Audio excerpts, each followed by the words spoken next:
Pinasinayaan na ang mga pasilidad ng BPSU College of Medicine sa pangunguna ni Bataan 1st District Representative Tony Roman. Layo ng proyekto na makapaghanda ang mas maraming doktor at mapalakas ang serbisyong medikal sa buong lalawigan. Ayon kay Representative Roman, buo ang suporta ng pamahalaan sa mga programa ang naglalapit sa dekalidad na serbisyong pangkalusugan sa bawat Bataenyo.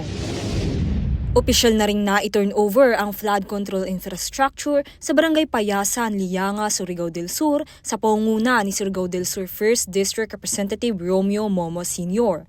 Ayon kay Representative Momo Sr., ang proyekto ay bahagi ng sama-samang pagsisikap ng pamahalaan upang maprotektahan ang buhay, kabuhayan at ari-arian ng mga residente laban sa pagbaha.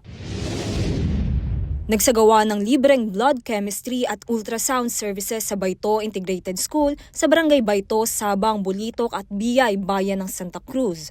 Pinangunahan nito ni Zambales 2nd District Representative Doris Maniquis sa ilalim ng programang Kalingang Nanay Bing bilang bahagi ng patuloy na serbisyong pangkalusugan sa distrito. Isinagawa ang inspeksyon sa Atlu-Bola Bypass Road sa Mabalacat City sa pangunguna ni Pampanga 1st District Representative Carmelo Lazatin Jr., katuwang si DPWH Secretary Vince Dizon. Nagpaabot din ng pasasalamat si Lazatin kay Pangulong Ferdinand Marcos Jr. at sa DPWH sa agarang pagtugon para sa construction ng bypass road sa lungsod.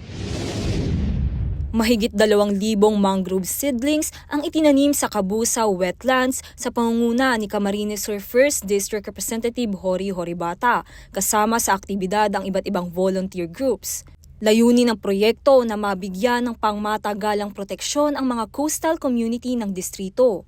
Para sa totoong balita sa Bagong Pilipinas, Dane Gulimlim, 13 sa tanghali ng Congress TV.